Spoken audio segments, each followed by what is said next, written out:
Durante esta semana voy a predicar sermones extraídos del libro del profeta Habacuc. Habacuc fue contemporáneo de Jeremías, de Sofonías y de Nahum. Quiere decir, 4 profetas predicaron al mismo tiempo. Dios le dio el mensaje a 4 profetas, solo que cada uno predicó desde su perspectiva. Porque aunque Dios inspira a los escritores bíblicos, ellos transmiten el mensaje de Dios de acuerdo a su cultura, de acuerdo a su formación, de acuerdo a la visión del mundo que cada uno tiene. Por eso no es bueno escuchar solo a un predicador. Hay que escuchar a uno, a otro, al otro, porque muchas veces Dios revela su mensaje a uno de una manera. Otro es el mismo mensaje, pero usando la personalidad de cada uno, usando la experiencia de cada uno, los momentos dramáticos que cada predicador vive. Porque yo siempre digo, el predicador predica con fuerza cuando en algún momento, en alguna circunstancia de su vida, la palabra de Dios ha revelado el plan divino para su propia vida. Cuando ha estado en angustia, ha pasado por el valle de sombras, de muerte, de dolor, pero la palabra de Dios ha traído seguridad, consuelo a su experiencia. Muy bien, dicho todo esto, vamos al texto bíblico. Habacuc, capítulo 1, versículos 1 al 3, dice así: Profecía y visión del profeta Habacuc. ¿Hasta cuándo, Señor, te llamaré y no me harás caso? ¿Hasta cuándo clamaré a ti por causa de la violencia y no vendrás a salvarnos? ¿Por qué permites que vea yo iniquidad? ¿Y por qué me haces espectador del mal? Solo veo destrucción y violencia. Ante mis ojos surgen pleitos y contiendas. Para que entiendas el mensaje de Habacuc, necesitamos hablar un poco del contexto histórico en que Habacuc profetizó. El imperio asirio ya prácticamente había desaparecido. Ahora venían los caldeos, el imperio babilónico, bajo el comando de Nabucodonosor. Y el imperio babilónico venía con todo. Venía arrasando, venía conquistando, venía destruyendo. Y el pueblo de Dios también estaba atravesando ya las primeras consecuencias del avance babilónico: sufrimiento, dolor, crisis, dolor y pérdidas. En fin, tú sabes que cuando el enemigo llega para destruir. Recuérdate eso. El buen pastor llama a sus ovejas y cuando llega, entra por la puerta, abraza a sus ovejas, las curas, pero cuando el enemigo, cuando el ladrón viene para hacer daño y destruir. Dios es autor solo de cosas buenas. Dios te ama. Dios nunca trae dolor a tu vida. Entonces viene la pregunta, pero entonces, ¿por qué sufro? ¿Por qué paso por dificultades? Bueno, aquí está el texto que acabo de leer. En este texto de Habacuc encontramos 2 preguntas, pero cada una se repite 2 veces. La primera pregunta es, ¿hasta cuándo, Señor? ¿Hasta cuándo, Señor? La segunda pregunta es, ¿por qué, Señor? ¿Por qué, Señor? Habacuc se hizo estas preguntas en una circunstancia, pero nosotros nos hacemos las mismas preguntas en diferentes circunstancias. Si estás enfermo con un cáncer que parece incurable, seguramente ya te has arrodillado y has clamado a Dios y le has dicho, pero Señor, ¿hasta cuándo? Ya no soporto más, ya no aguanto más, Señor. Yo clamo a ti de día, de noche. ¿Hasta cuándo? O si has pasado por una pérdida familiar muy dolorosa o por una enfermedad grave, seguramente que llorando en medio de una pérdida que te quebranta, le has preguntado a Dios, Señor, ¿por qué? ¿Por qué? ¿Por qué? ¿Por qué? ¿Hasta cuándo? ¿Por qué? Bueno, Habacuc se hizo estas preguntas contemplando el sufrimiento que los babilonios traían para su pueblo. Pero nosotros nos hacemos las mismas preguntas contemplando el dolor y el sufrimiento que nuestro enemigo trae a nuestra experiencia, a nuestra familia, a las personas que nosotros amamos. Habacuc está en una situación difícil. Dice, solo veo destrucción y violencia, Señor. Solo veo el mal. Solo veo el pecado. Y si tú abres los ojos y ves a tu alrededor, tal vez te preguntes la misma pregunta. Señor, yo miro y la humanidad parece que ha perdido el corazón, parece que ha perdido los principios, los valores. Ya no hay respeto del ser humano por el ser humano. Hay mucha maldad. Gente, muchachos de 15, 18 años asaltando, robando, matando, y entonces se usa la justificativa. Señor, sí. Pero esa gente pues es pobre, no tuvo educación, no tuvo formación, y es verdad, pero ¿por qué no tuvo educación? ¿Por qué no tuvo formación? Por la injusticia de los propios seres humanos. Quiere decir que nosotros mismos somos nuestros propios lobos. ¿No dijo así el grande pensador? El hombre es el lobo del propio hombre. Pues esta es la realidad. Hay destrucción, hay violencia, hay injusticia, y para remate la naturaleza parece que enloquece. Viene la pandemia que es fruto del propio desequilibrio del ser humano. A pocos días, pocas semanas atrás, Dallas. Ah, Dallas, el estado de Texas, todo tuvo una onda de un frío terrible como nunca hubo en su historia, que esto no es normal que caiga nieve, que haya frío allá en Chicago, en el norte también, pero en el sur de los Estados Unidos, de vez en cuando, así cada 10 años neva en Texas, pero últimamente un frío terrible, tragedia, muerte, en fin. Si nosotros contemplamos el mundo, vamos a decir como Habacuc, Señor, solo veo el mal, solo veo tristeza, solo veo tragedia. Señor, ¿hasta cuándo? Entonces vamos a analizar un poco las preguntas del profeta Habacuc. Primera pregunta, ¿hasta cuándo, Señor, te llamaré y no me harás caso? Quiere decir, el libro de Habacuc en realidad no es una profecía, no es una visión, aunque tiene visiones y aunque tiene profecías. El libro de Habacuc es un diálogo entre Dios y Habacuc. Habacuc pregunta, Dios responde. Al principio parece que no responde, pero después responde. Y en el fondo de todo, es un diálogo entre el ser humano y Dios, entre tú y Dios. Porque delante de las circunstancias de la vida, muchas veces tú te preguntas, Señor, ¿por qué? ¿Por qué tanto dolor? ¿Por qué tanto sufrimiento? Bueno, la primera pregunta que Habacuc hace es, Señor, ¿hasta cuándo yo oraré? Yo clamaré, yo suplicaré, yo te pediré, y tú no me respondes. ¿Hasta cuándo? Ahora, esto es interesante, querido, porque el Señor Jesucristo dice que Dios es un Padre de amor, que Él sabe nuestras luchas, nuestros dolores, antes que se lo pidamos. El Señor Jesucristo un día dijo, ¿quién de ustedes, siendo hombres, cuando un hijo le pide un pan, le da una piedra, o cuando un hijo le pide un pescado, le da una serpiente? ¿Quién de ustedes, seres humanos, siendo malos, quién haría eso? Pero entonces Jesús dice, pero vuestro Padre Celestial, vuestro Padre que os ama, ¿cómo no les dará lo que ustedes le pidan? Dios es un Dios listo a responder. Yo siempre digo, la oración no sale de nuestros labios, y la respuesta divina ya llegó. Fue así. Jonás, por ejemplo, desde el fondo del mar, en la barriga de un gran pez, clamó a Dios. La oración no salió, ya la respuesta vino. Entonces, ¿por qué Habacuc pregunta, Señor, yo te clamo, yo te suplico? Habacuc no era un miserable pecador perdido en la miseria, revolcándose en el pecado para que digamos, pues Dios no le oía porque estaba viviendo en pecado, ¿no? Habacuc era un hombre santo de Dios, era un profeta de Dios. Dios le estaba confiando el mensaje, pero él se preguntaba, Señor, ¿y entonces? ¿Hasta cuándo no me respondes? ¿Hasta cuándo no escuchas mi oración? ¿Por qué tus oídos se han ensordecido? ¿Por qué yo clamo, suplico, pido, pero tú no me respondes? Ahora yo te pregunto una cosa, querido. Dios no responde, pero si vuelvo a repetir, la oración no sale de tu boca y Dios ya te respondió. Entonces, ¿por qué Habacuc dice que Dios no le responde? O entonces yo te pregunto a ti, ¿estás viviendo un problema, algún drama en tu vida hace mucho tiempo? Ya le preguntas y le preguntas a Dios y parece que Dios no te responde. ¿Qué es lo que pasa? Ahora tenemos que entender una vez más el tema central de la Biblia.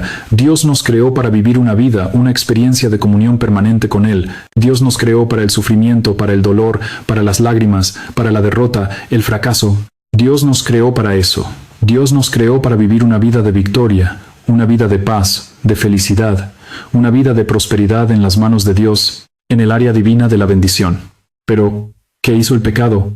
El pecado hizo separación entre nosotros y el ser humano, entre nosotros y Dios. El pecado nos llevó lejos de Dios, y a medida que nos vamos alejando de Dios, pues ya parece que no escuchamos la voz de Dios. Pero entonces, ¿qué decimos? Que Dios nos escucha cuando en realidad somos nosotros los que no escuchamos a Dios. Vamos a analizar un poco, por ejemplo, la situación del pueblo de Israel. Dios hablaba con el ser humano cara a cara al principio. Después, cuando Adán y Eva pecaron, Dios llegó al jardín del Edén, pero Adán y Eva se escondieron. Le dijeron, Señor, tenemos miedo. ¿Y por qué tienen miedo? Porque hemos pecado. Mira, al principio ellos hablaban cara a cara con Dios. Después que el pecado entró, ya tenían miedo de mirar a Dios y se escondían. Querían escuchar solo su voz. Pero cuando Dios en el monte Sinaí dio los 10 eternos principios de su santa ley, el pueblo fue a Moisés y le dijo, por favor, Moisés, dile a Dios que nos hable, porque tenemos miedo de escuchar su voz. Todo lo que tenga que decirnos, que te lo diga a ti, y tú nos la dices a nosotros. Qué pobre ser humano. Al principio hablaba cara a cara con Dios. Después tenía miedo de mirar a Dios, pero por lo menos oía su voz, y más tarde ya ni quiso escuchar la voz porque tenía miedo hasta la voz de Dios. El ser humano se alejó de Dios, ya no escucha la voz de Dios. Hoy Dios habla, habla, el ser humano escucha. Por eso Isaías dice, hasta el buey conoce el camino de su Señor, hasta la mula sabe cuál es su corral, pero mi pueblo no sabe nada. Mi pueblo no entiende por qué el pueblo no oye. Pero cuando el dolor y el sufrimiento le viene, ¿qué es lo que hace? Inmediatamente, ¡ay, Dios mío! Pero él está tan lejos de Dios. No es que Dios no lo o no le oye. Dios escucha todo, pero es que él no tiene la actitud necesaria para que Dios la escuche. Porque él quiere que Dios la escuche cuando se está revolcando en el pecado, cuando no quiere salir del pecado. Voy a hacerte un ejemplo. El alcohol destruye la salud, destruye especialmente el hígado. Ahora, imagínate un hombre aquí con cirrosis hepática, enfermo del hígado, destruido. El médico le dice, tienes que parar de beber porque el alcohol está destruyendo tu vida. Pero él, aquí en medio del alcoholismo, sin querer abandonar el alcohol, clama a Dios, Señor, cúrame del cáncer, cúrame del cáncer, cúrame del cáncer. Pero, ¿cómo Dios lo va a curar del cáncer si él no para de beber del problema del hígado? Entonces, ¿qué este hombre piensa? Inmediatamente él piensa, Señor, no me oyes. No es que no te oye Dios, es que tú no tienes la actitud necesaria, porque para que Dios te oiga, o para que tú sientas que Dios te está oyendo, tienes que tener la actitud necesaria para oír la voz de Dios. Dios nunca te deja, querido. Tú eres precioso. Dios te ama. Y si estás pasando por el dolor y el sufrimiento, y si sientes que Dios te ha abandonado, que Dios no te escucha, el problema no está con Dios. Con toda seguridad el problema está contigo. Pero la segunda pregunta de Habacuc no era la primera. Era, ¿hasta cuándo, Señor, te llamaré y no me escucharás? La segunda decía, ¿hasta cuándo, Señor, clamaré a ti por causa de la violencia? Que me libres del coronavirus, que me libres de los asaltos, que me libres de las guerras financieras, de la falta de empleo. ¿Hasta cuándo clamaré a ti por causa de la violencia y no vendrás a salvarnos? Aquí está otra situación. En la primera ocasión, Habacuc dice, Señor, ¿hasta cuándo te llamaré y no me responderás ahora? Señor, ¿hasta cuándo clamaré y nos salvarás? No nos salvarás. Dios es el autor de la salvación. La salvación es por gracia. Él no te cobra nada. Tú no tienes que hacer nada para salvarte. Jesucristo ya lo hizo todo en la cruz del Calvario. Pero tú tienes que querer ser salvo, y tú tienes que tener la actitud de alguien que quiere ser salvo. Vamos a decir que tú estás en una situación límite y alguien te arroja una cuerda y te dice, agárrate, agárrate, agárrate. Y tú te quedas en la indecisión, Señor, pero no sé, estoy pensando, vas a hundirte, no tienes nada que pensar, tienes que agarrarte. La salvación es así. Dios quiere traer paz a tu corazón. Dios quiere salvarte. Dios quiere ayudarte a salvar tu matrimonio de la ruina, salvar a tu hijo del pecado, de la miseria, del vicio. Dios quiere hacerlo, pero Dios no puede hacer nada contra la voluntad del ser humano. El ser humano tiene que aceptar. El trabajo es aceptar. Inclusive para que tú aceptes, el Espíritu Santo te llama y te llama y te llama y toca la puerta de tu corazón, te presenta una circunstancia. El otro día encontré un hombre que me dice, mira, yo escuchaba la voz de Dios. Dios me hablaba, me hablaba, me hablaba. Yo no tomaba la decisión hasta que un día me choqué con mi carro, mi vehículo, me choqué contra un árbol y lo que pasó que yo salí bien, pero mi hijo salió mal, quedó en una condición crítica. Y si no hubiera sido ese incidente, gloria a Dios, porque el muchacho sanó, salió del problema. Pero si no fuera por ese incidente, este hombre nunca habría escuchado la voz de Dios. Quiere decir, nunca le habría hecho caso a Dios. ¿Acaso el ladrón en la cruz del Calvario en la hora de la muerte no dijo, Señor, acuérdate de mí? La oración no salió la boca, ya la salvación llegó. ¿Acaso Saqueo, un hombre pecador que todo el mundo despreciaba porque usaba su cargo político para apoderarse del dinero del pueblo? ¿Acaso no abrió su corazón? No abrió su casa. Jesús entró y dijo, hoy ha entrado la salvación a esta casa. ¿Acaso María Magdalena, que vivió una vida completamente perdida, una vida torcida, anduvo por sus caminos de mal? Pero en un momento sintió el dolor por el pecado, se dio cuenta de lo que estaba haciendo, clamó a Dios y dijo, Señor, ayúdame, perdóname. Y la mano extendida de Jesús llegó a ella y fue perdonada. Oh querido, la Biblia está llena de nuevas oportunidades, llena de ocasiones en que el ser humano levanta los ojos, clama a Dios por salvación, ya viene la salvación. Así que cuando Habacuc dice, Señor, ¿hasta cuándo clamaré por la salvación y no llegará? No es que Habacuc no quería porque hablé. Tienes que tener actitud de alguien que quiere oír la voz de Dios para oír la voz, y tienes que tener actitud de alguien que quiere la salvación para que la salvación llegue a ti. Pero en el caso de Habacuc, él no quería oír la voz de Dios, él no quería la salvación, él no tenía la actitud correcta, él no tomaba la decisión, no, querido. Pero entonces, ¿por qué él dice, Señor, ¿hasta cuándo te llamaré? No me harás caso. ¿Hasta cuándo te pediré la salvación que no llega? Habac no está hablando por él. Por eso que te digo que el libro de Habacuc es un diálogo entre el ser humano y Dios. Habacuc está hablando en nombre de la humanidad, en nombre de todos aquellos que desesperados delante del dolor, delante del sufrimiento, levantan los ojos a Dios, claman, pero tienen la impresión de que Dios no les responde, de que Dios no les hace caso. Habacuc es el vocero de la humanidad. Aquí, Dios es un Dios de salvación. El otro día encontré una persona que me preguntó, ¿pero me va a salvar de qué? ¿Dios me va a salvar de qué si yo tengo una buena casa, si tengo un buen empleo, si yo no soy un hombre malo, pervertido, yo soy un hombre, un buen ciudadano? Yo doy dinero para obra de caridad, ayudo a las personas que sufren. Yo tengo principios morales, tengo una buena familia, soy fiel a mi esposa, soy leal con mis hijos, en el trabajo soy el primero en llegar, el último en salir. Doy todo lo que puedo dar de mí. ¿De qué me va a salvar Dios? Interesante. ¿De qué te va a salvar Dios, oh querido? Te va a salvar de las noches que pasas sin poder dormir.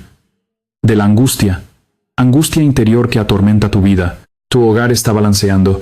Tú puedes decir que está todo bien, pero no está todo bien. A veces nosotros nos hablamos a nosotros, ¿no? Sí está bien, está todo bien. Saca la energía positiva, la nueva, la buena vibra, que está todo bien. Yo una vez estaba en mi oficina y la ventana estaba abierta. Ventanas todas de vidrios, y de repente entró en el centro de mi mesa había un globo terráqueo colorido y un picaflor entró atraído por los colores del globo terráqueo. Entró y me vio cerca y salió, solo que ya no salió por el mismo lugar que entró. Chocó contra la ventana de vidrio, volvió, dio una vuelta y salió.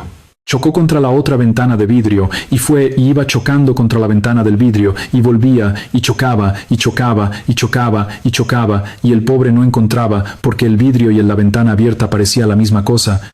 Pero él se olvidó de por dónde entró y no podía salir, y de repente quedó agobiado, cansado. Se posó ahí en la ventana. Yo nunca había visto un picaflor parado. Yo siempre vi al picaflor volando, corriendo de aquí para allá, alegre, feliz.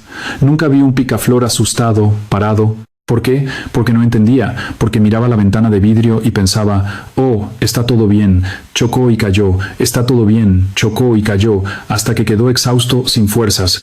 Entonces yo me acerqué, tomé a la besita por mi mano, luchó, la tomé, la llevé hasta la ventana abierta, la solté y el picaflor se fue. Oh, querido, nosotros a veces somos tercos. Pensamos porque tenemos un buen sueldo, porque tenemos un buen empleo, porque tenemos la casa, está todo bien. No, no está todo bien.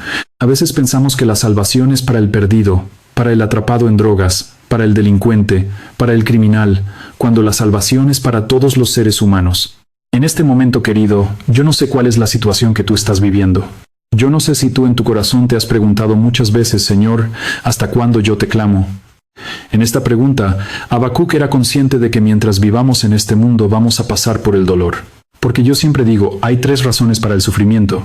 La primera razón es que vivimos en un mundo de pecado. No siempre el sufrimiento depende de ti, no siempre el sufrimiento viene de ti, que vivimos en un mundo de pecado. Entonces, como el pecado destruyó, quebró todas las cosas buenas que Dios creó, muchas veces tú, sin tener culpa de nada, sufres simplemente porque naciste en un mundo de pecado. Viene un terremoto.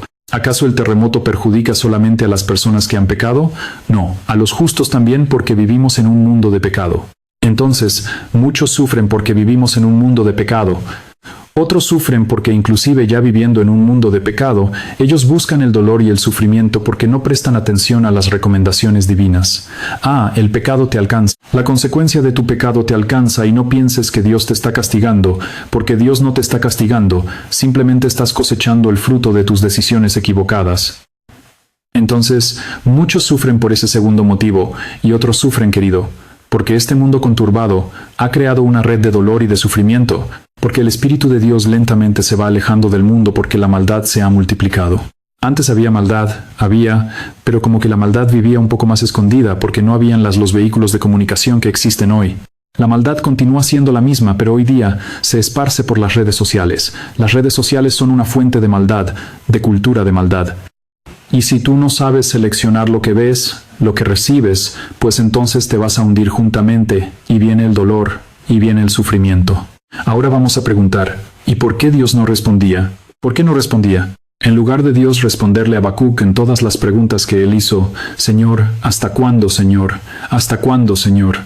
¿Por qué? Por veo tanta maldad, porque veo este mundo conturbado, destruido. Dios no le responde de inmediato, sino que lo lleva a ver al propio pueblo de Israel, le da una visión, y él contempla del pueblo de Israel. Ahora escucha, del pueblo de Israel, o sea, del pueblo de Dios.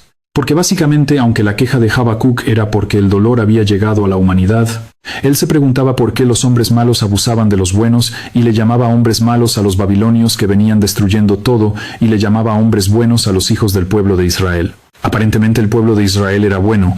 ¿Por qué? Porque era el pueblo de Dios, porque era la iglesia de Dios en aquel tiempo.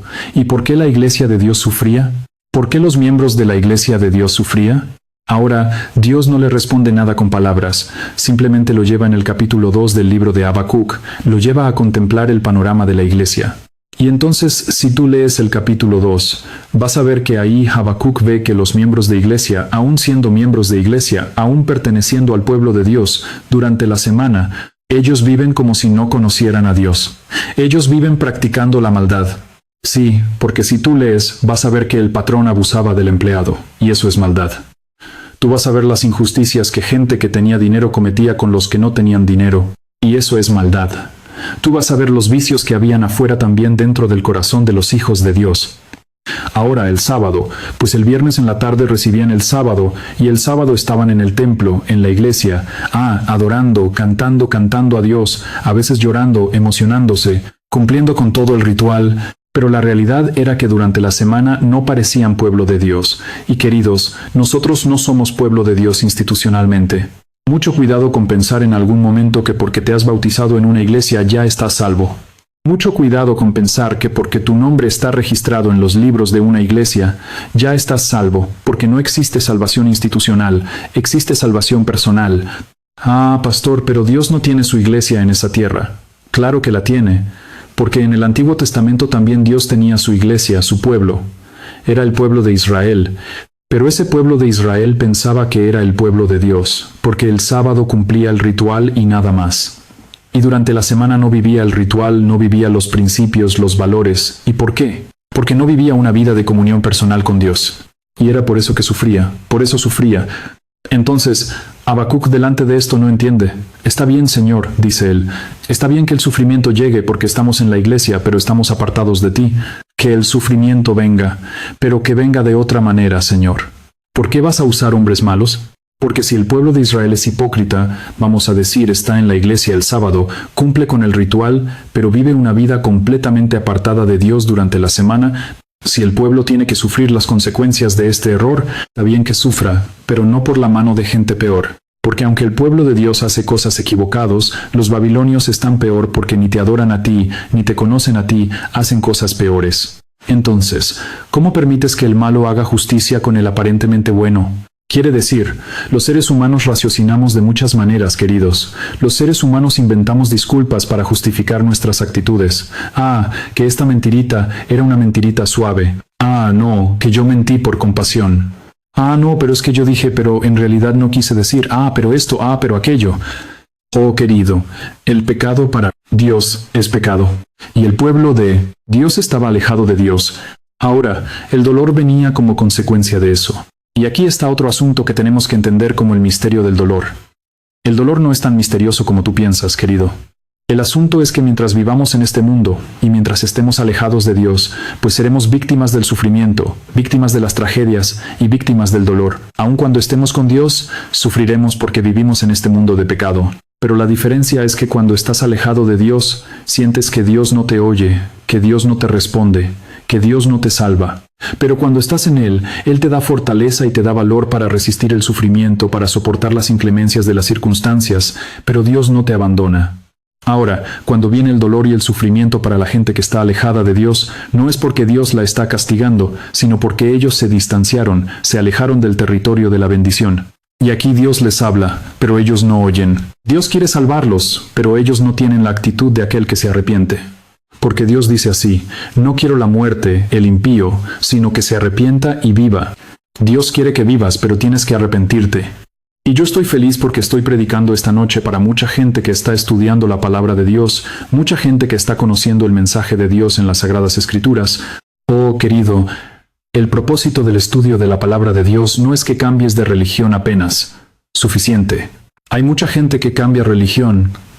Y hay mucha gente que invita al otro a cambiar de religión, pero esa persona nunca cambia de vida. Entonces, ¿de qué vale la religión? La invitación de Jesús no es a que cambies de religión, sino a que cambies de vida. Y lógico, si cambias de vida porque te has arrepentido, porque le entregas el corazón a Dios, lógicamente que vas a ser sensible a las enseñanzas divinas, vas a empezar a andar en los caminos de Dios y vas a terminar en la iglesia de Dios. Pero tu interés no fue solo cambiar de religión, tu interés fue cambiar de vida. Por eso mira lo que dice el versículo 12 del capítulo 1 de Habacuc. Y termino con esto. Dice: Tú, Señor, eres un Dios santo. Habacuc se entiende cuando él ve la causa del sufrimiento de gente que está en la iglesia, pero no vive el Evangelio. Habacuc se entiende. Ahora Habacuc, en nombre de la humanidad, en nombre del pueblo de Dios, clama a Dios y le dice lo siguiente: Tú, Señor, eres un Dios santo. Tú existes desde el principio. No nos dejes morir. Tú, Señor, eres nuestra roca. No hagas que este pueblo nos juzgue y nos castigue. Se está refiriendo a Babilonia. Tú eres nuestra roca. En ti estamos seguros.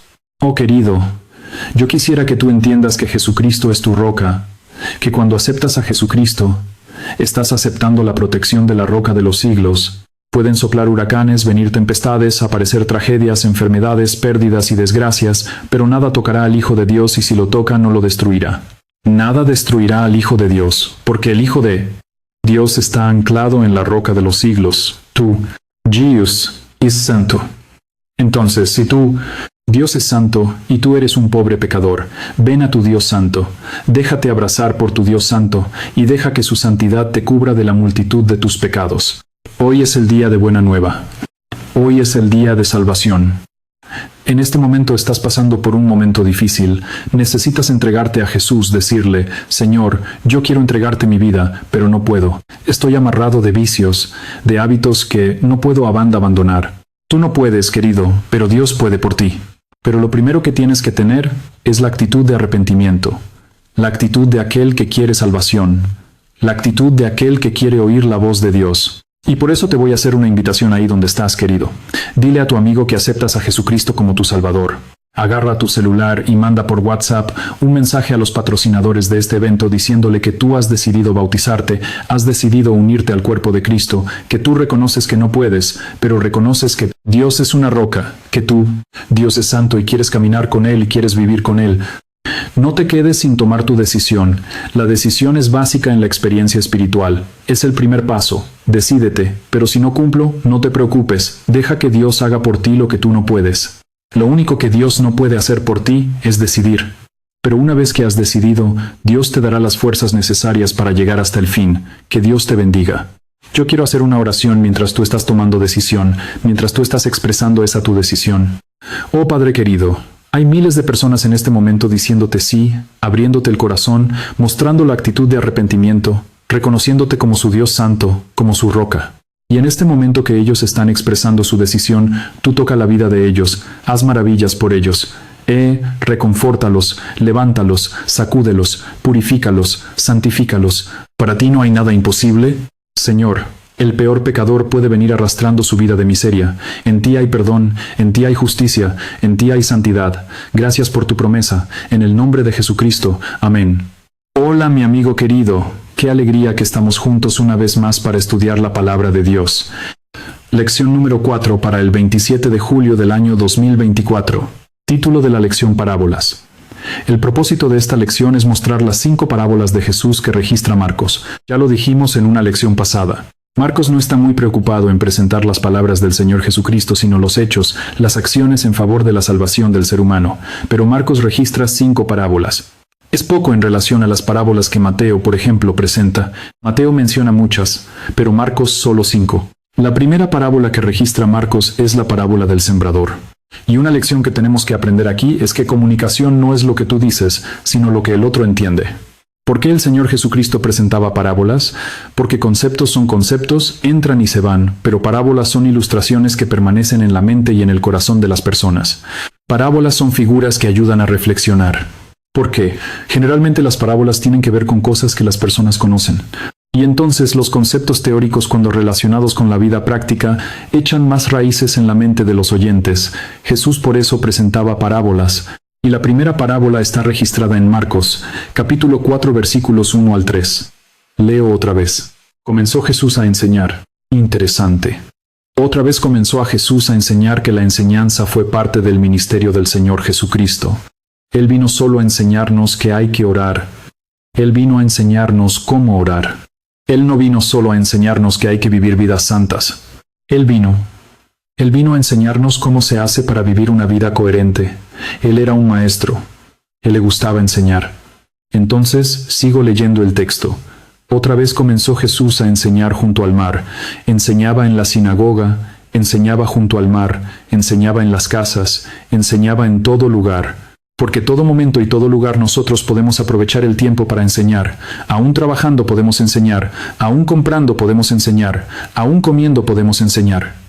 Leo el texto. Otra vez comenzó Jesús a enseñar junto al mar y se reunió alrededor de él mucha gente, tanto que entrando en una barca se sentó en ella, en el mar, y toda la gente estaba en tierra junto al mar, y les enseñaba por parábolas muchas cosas. Y les decía en su doctrina: Oíd, he aquí, el sembrador salió a sembrar. Enseguida el Señor Jesús presenta la parábola. Y la parábola del sembrador, pues tú la conoces muy bien. Un sembrador salió a sembrar y parte de la semilla cae en el camino. El camino, pues por ahí anda la gente, transitan los carros, las carretas, los caballos, los animales y la tierra se queda dura, la semilla cae y no penetra porque el suelo está duro, no fue arado, es camino.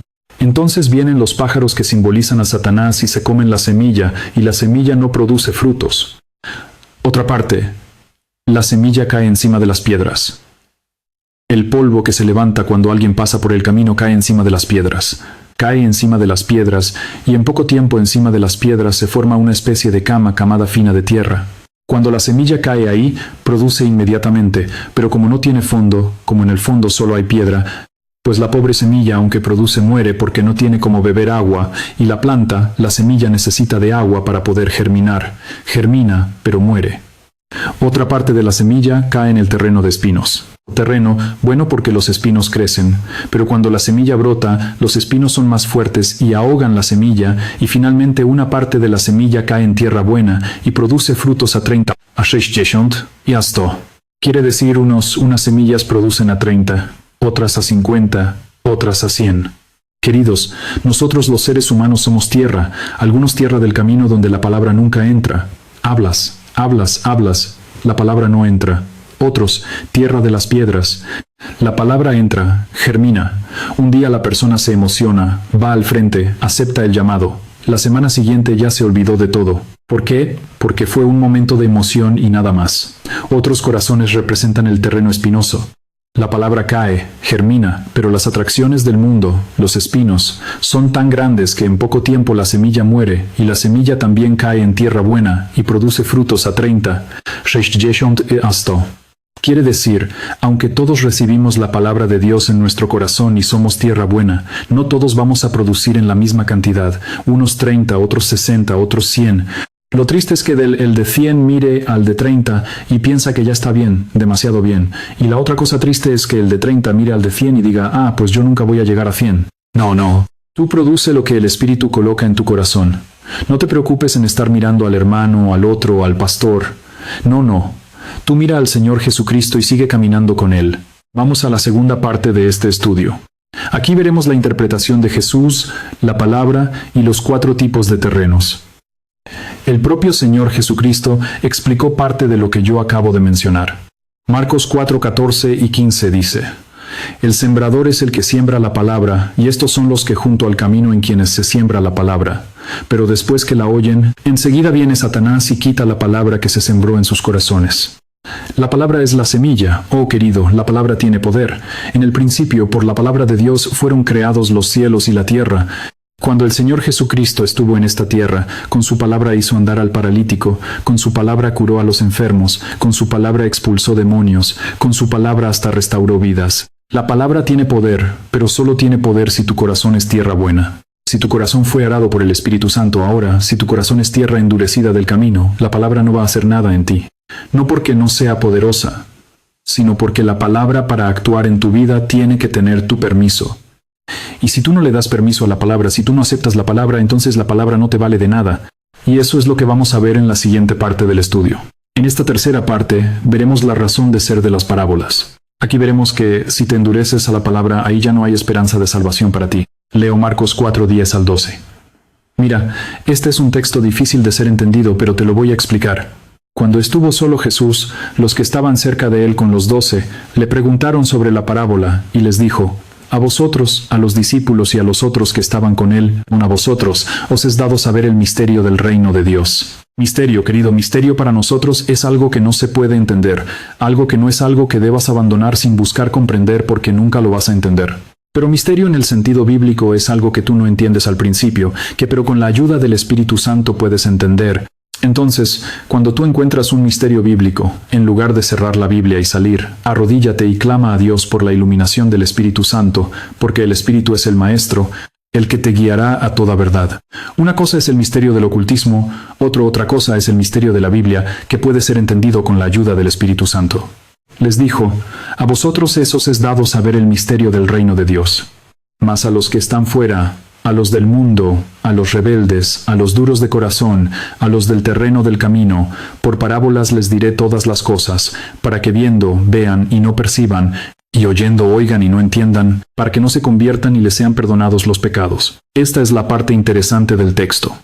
Aquí, si tú lees a simple vista, da la impresión de que el Señor Jesucristo cuenta en parábolas, presenta su mensaje en parábolas para que la gente de afuera, los de corazón endurecido, no tengan oportunidad de salvación. Para que vean, pero viendo no entiendan, para que oigan, pero oyendo no escuchen. ¿Por qué? Porque si escuchan se van a salvar. Eso es lo que aparentemente dice el texto.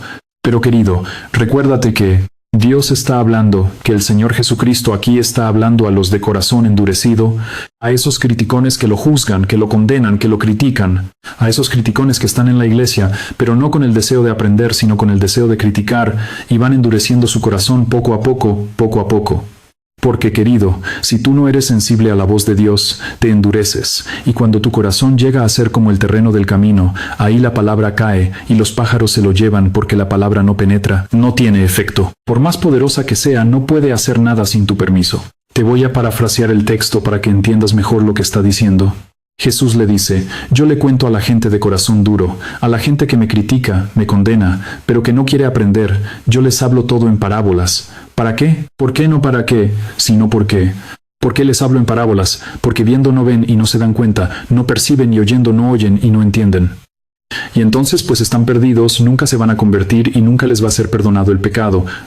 ¿Por qué? Porque han endurecido su corazón, y para haber perdón tiene que haber arrepentimiento, y para que haber arrepentimiento tiene que haber conversión, y para haber conversión tienen que aceptar la palabra, pero ellos no aceptan. Oyen y no ven, escuchan, oyen y no escuchan, observan, pero no ven.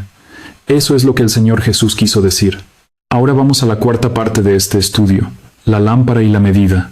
Aquí son otras dos parábolas que muestran la responsabilidad de los que aceptan el mensaje, de los que reciben el Evangelio en su corazón.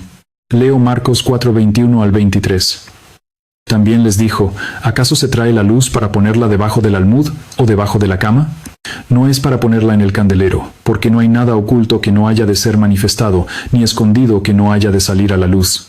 Si alguno tiene oídos para oír, oiga. Marcos repite muchas veces las palabras del Señor Jesucristo. Si alguno tiene oído para oír, oiga. ¿Por qué? Porque algunos tienen oído, oyen, pero no entienden, no aceptan la palabra, no penetra en su corazón.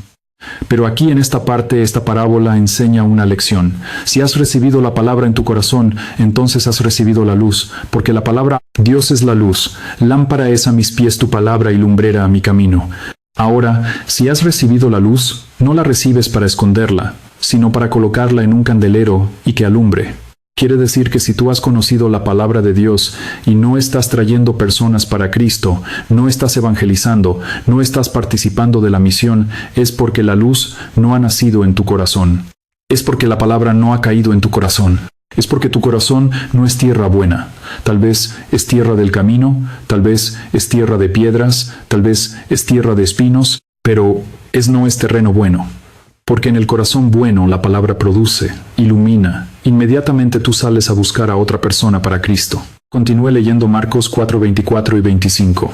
Dice así: les dijo también: mirad lo que oís, porque con la medida con que medís os será medido, y aún se os añadirá a vosotros lo que oís. porque al que tiene se le dará y al que no tiene aún lo que tiene se le quitará. Quiere decir, estamos hablando de la palabra de Dios que cayó en tu corazón, que se volvió luz en tu corazón. ¿Qué dice esta siguiente parábola? Que si no compartes esa luz, si no entregas a otro la luz, lo poco que has recibido se apagará en tu corazón, porque cuanto más luz impartas, más luz vas a recibir, y cuanto más te calles, más la luz se va a apagar en tu corazón. Este es un asunto serísimo en el que tenemos que meditar. Llegamos al fin de este estudio hablando de la parábola del crecimiento de la semilla. El crecimiento espiritual es de Dios. Aquí se mencionan dos incidentes, o dos parábolas interesantes. Leo Marcos primero, Marcos 4, 26 al 28. Dice así decía, además, así es el reino de Dios como cuando un hombre echa semilla en la tierra y duerme, y se levanta de noche y de día, y la semilla brota y crece sin que él sepa cómo, porque de suyo lleva fruto la tierra. Primero hierba, luego espiga, después grano lleno en la espiga. ¿Cuál es el mensaje aquí? Querido, la vida cristiana es crecimiento. Si no creces es porque la luz no ha nacido en tu corazón, es porque la palabra no ha caído en tu corazón. Pero si la palabra ha caído en tu corazón, la vida cristiana es crecimiento. Ahora, el crecimiento no es obra tuya. Tú ves que en esta parábola el sembrador siembra la semilla. En tu caso, tú aceptas la palabra, aceptas la semilla en tu corazón, pero después cuando el sembrador se levanta, ve que la semilla está germinando por obra de Dios. El crecimiento es obra de Dios. Tú solo tienes que permitir que Dios te haga crecer. Pero para eso tienes que recibir el sol, tienes que recibir la lluvia, tienes que volver los ojos a Dios cada día, levantarte mañana, orar, estudiar la palabra de Dios. Y cuando tú haces eso, entonces el crecimiento va a ser la obra de Dios en tu vida, en tu corazón. No creces por tus propios esfuerzos, no creces porque cierras los ojos y te dominas para portarte bien. Creces en la medida en que permitas que el sol de justicia brille en tu corazón. Y para completar este pensamiento se presenta la parábola de la mostaza. Marcos 4, 30 al 32. Leo. Decía también, ¿a qué haremos semejante el reino de Dios? ¿Y con qué parábola la compararemos? Es como el grano de mostaza, que cuando se siembra en tierra es la más pequeña de todas las semillas que hay en la tierra. Pero después de sembrado crece y se hace la mayor de las hortalizas y echa grandes ramas, de tal manera que las aves del cielo puedan morar bajo su sombra.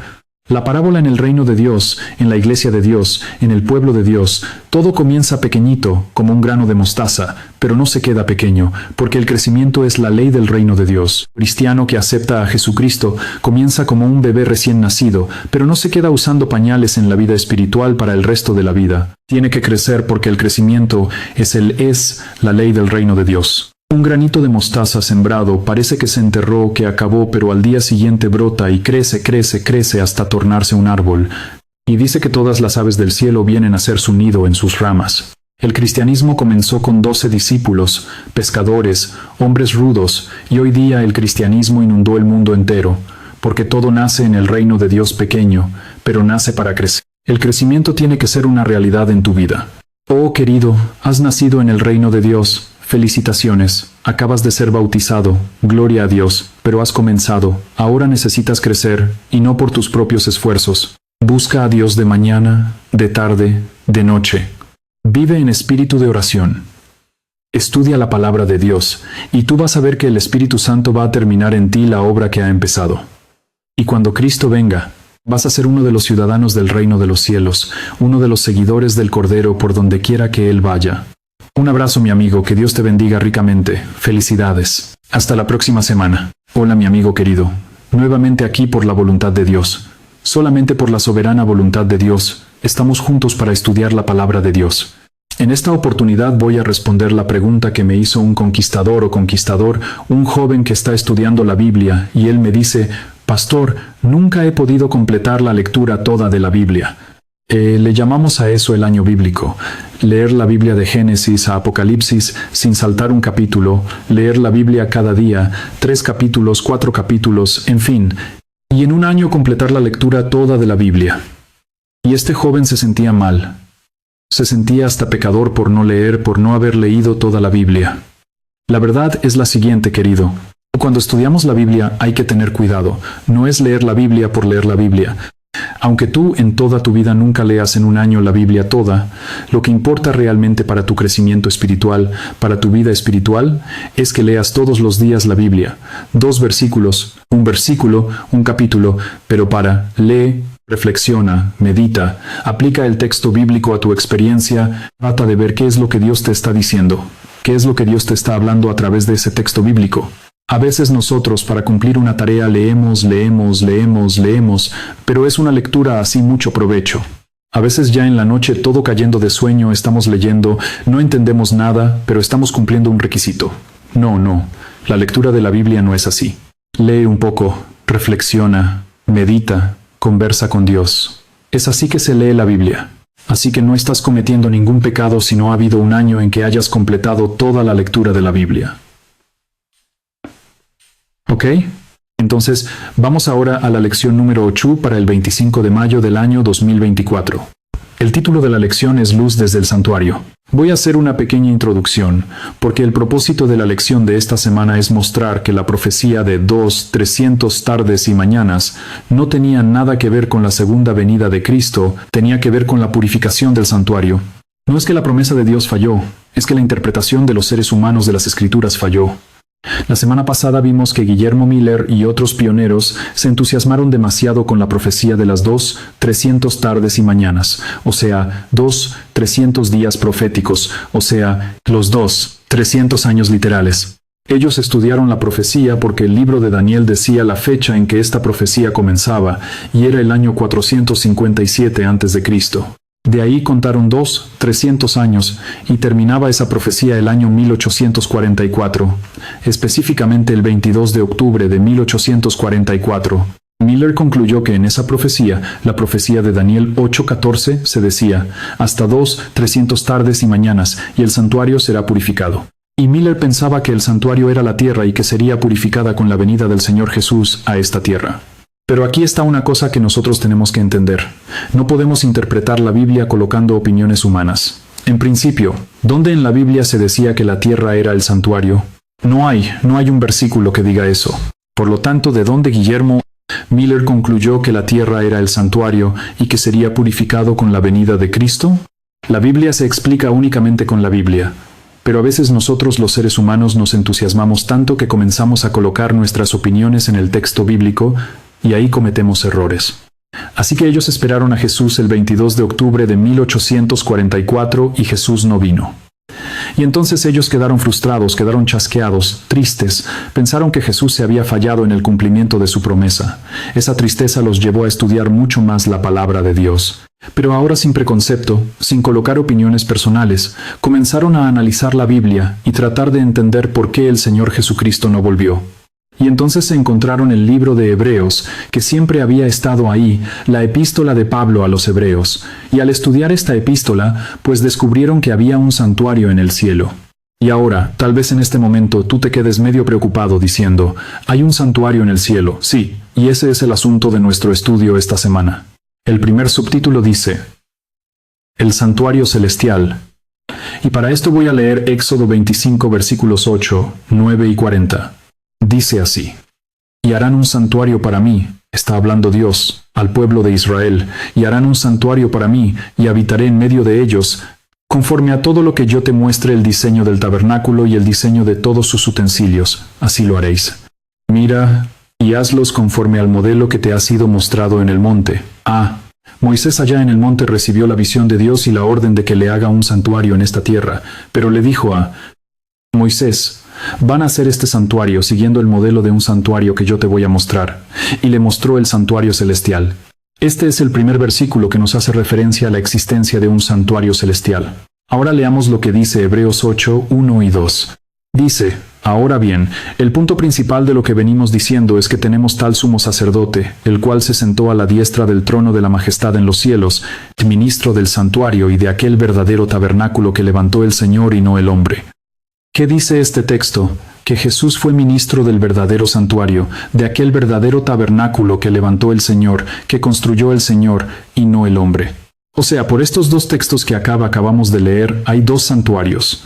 El santuario de Israel en la tierra donde ministraban los sacerdotes. Pero ese santuario fue hecho siguiendo el modelo del santuario celestial allá en el cielo, donde ministraba el Señor Jesucristo en ese santuario hecho por Dios y no hecho por los hombres. O sea, hay un santuario celestial. Ahora, tal vez tú te preguntes, pero ¿qué razón hay para que Dios tenga un santuario allá en los cielos? Es fácil.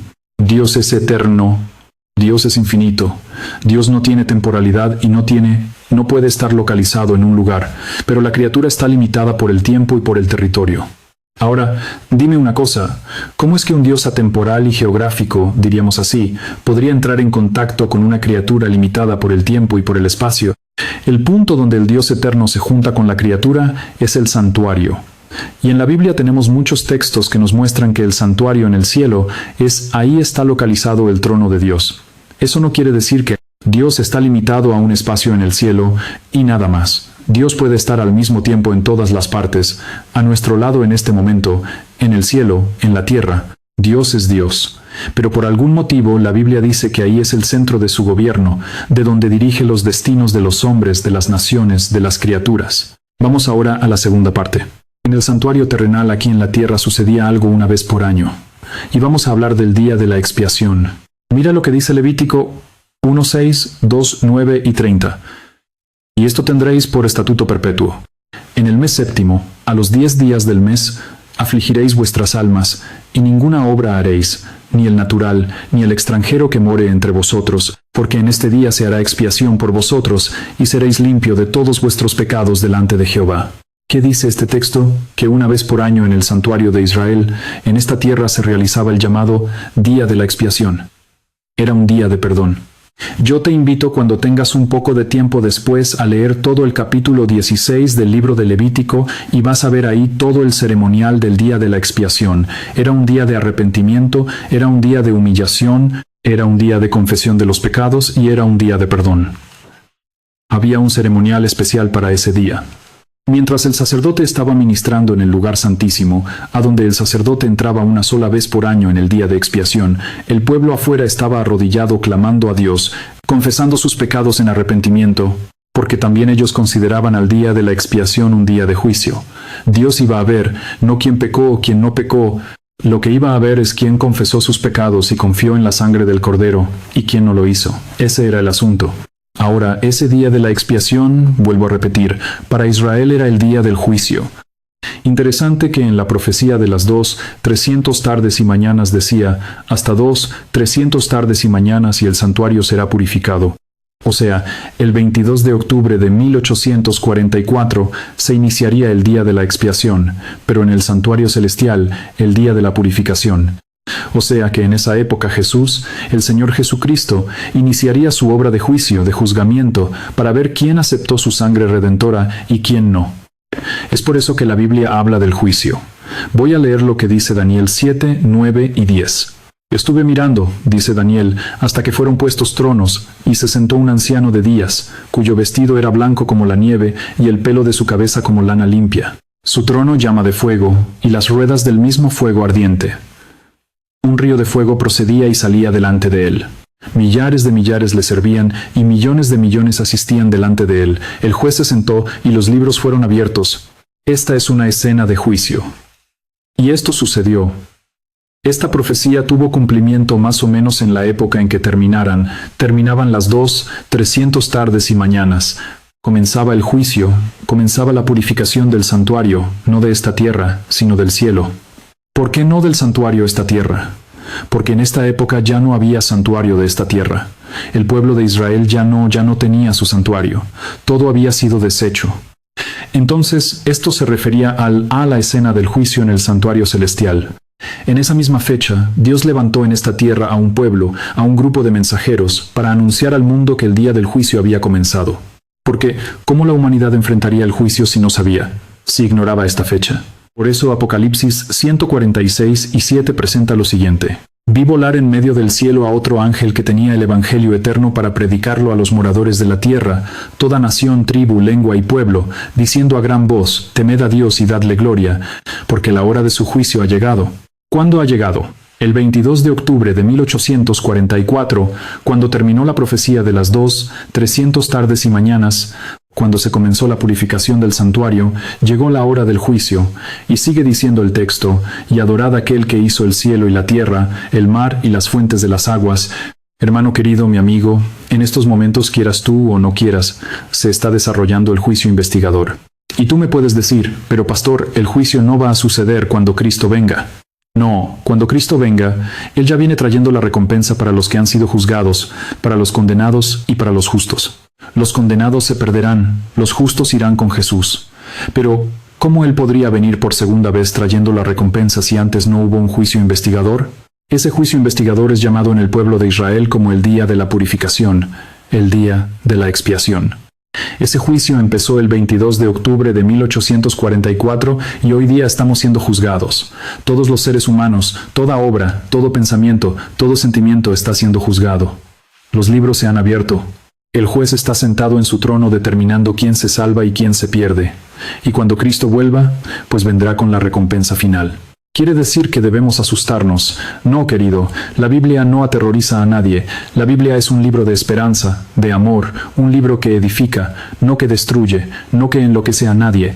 Y esto nos lleva necesariamente a la cuarta parte de este estudio hablando de la buena noticia desde el lugar santísimo. Mira lo que dice Hebreos 4 al 16. Por tanto, teniendo un gran sumo sacerdote que traspasó los cielos, Jesús, el Hijo de Dios, que es sumo sacerdote, ¿no? En la tierra, en el santuario de Israel, los sacerdotes eran seres humanos de carne y hueso, pecadores como cualquier ser humano. Pero Pablo dice que nosotros tenemos un gran sumo sacerdote que traspasó los cielos, Jesús, el Hijo de Dios.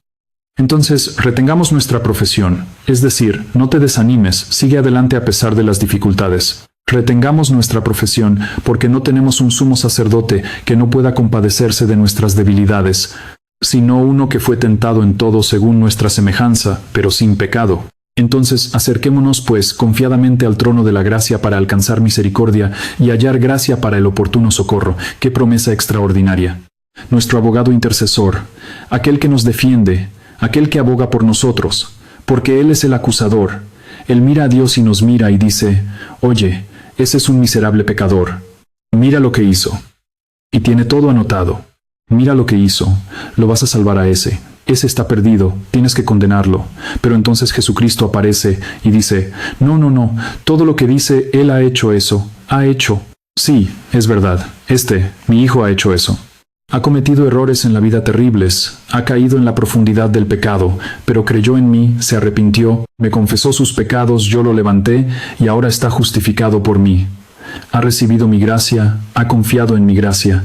Él está salvo porque cuando yo lo perdoné, su vida pasada dejó de existir. Eso es esperanza. Por eso Pablo dice, acerquémonos pues al trono de su gracia confiadamente. Jesús, nuestro abogado, es alguien que se hizo hombre para entender nuestra humanidad, para entender nuestras luchas, nuestros dolores. No tenemos un abogado que es eminentemente divino y que no puede entenderlo al hombre. Por ser divino, ya podría entender, pero para que nosotros no tuviésemos ningún argumento decir que Él es Dios, pero nosotros somos hombres, Él se hizo hombre para entendernos y ahora podemos confiar en Él. Por eso, mi querido, no tienes que desesperarte, aunque hayas caído bajo, aunque hayas hecho lo peor de lo peor, hay esperanza de salvación para ti en Cristo, porque tu abogado es el Señor Jesucristo. Estamos en los días del juicio, es verdad.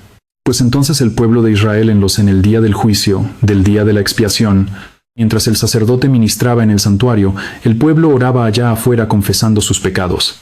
Hoy, mientras Cristo ministra en el santuario celestial, nosotros debemos vivir en espíritu de arrepentimiento y de confesión, sabiendo que aunque hayamos pecado, hay perdón para nosotros. Llegamos al fin de este estudio hablando de Jesús, nuestro abogado en el juicio. Mira lo que dice Hebreos 1:0, 1:9 al 23. Así que, hermanos, teniendo libertad para entrar en el lugar santísimo por la sangre de Jesucristo, por el camino nuevo y vivo que Él nos abrió a través del velo, esto es, de su carne, y teniendo un gran sacerdote sobre la casa de Dios, acerquémonos con corazón sincero, en plena certidumbre de fe, purificados los corazones de mala conciencia, y lavados los cuerpos con agua pura. Mantengámonos firmes sin fluctuar la profesión de nuestra esperanza, porque fiel es el que nos prometió. Me gusta esta última expresión. Mantengámonos firmes sin fluctuar. ¿Qué cosa es fluctuar? Un día aquí, otro día allá, un día allá, otro día aquí. Un día no sabemos para dónde ir. Caímos, levantamos, caemos, levantamos. No sabemos qué la vida el Señor, el Pablo en escribiendo a los Hebreos dice, nuestro abogado es Jesús, nuestro sacerdote es Jesús, nuestro intermediario es Jesús, y si colocamos nuestra esperanza de salvación en Él, no en nuestro buen comportamiento, entonces eso nos va a mantener seguros, sin fluctuar, ¿no? Un día aquí, otro día allá, seguros, porque Él nos ama. Oh, querido, tú eres el ser humano más amado por el Señor Jesucristo. No mires tu vida, mira el amor del Señor Jesucristo. No confíes en tu conducta, confía en el Señor Jesucristo. Él te ama. Y haciendo un resumen de la lección toda de esta semana, los primeros pioneros dirigidos por Guillermo Miller pensaron que el 22 de octubre venía Jesús, pero no venía, nunca dijo que vendría. Pero en esa fecha comenzaba el juicio investigador, la purificación del santuario. Jesús iniciaba su ministerio de intercesión. En esa misma fecha, Dios levantó un pueblo en esta tierra para anunciar el Evangelio eterno en el marco del juicio investigador. En este momento todos estamos siendo juzgados, pero no tenemos que tener miedo porque nuestro abogado es Jesús. Tenemos que confiar en Él y colocar en Él la esperanza de nuestra salvación. Que Dios te bendiga, querido. Enfrenta esta nueva semana sin temor, sin espíritu de derrota. Levanta los ojos, tú eres precioso a los hijos de Dios. Toca las puertas si tienes que tocar. Haz lo que tengas que hacer en el nombre del Señor Jesucristo.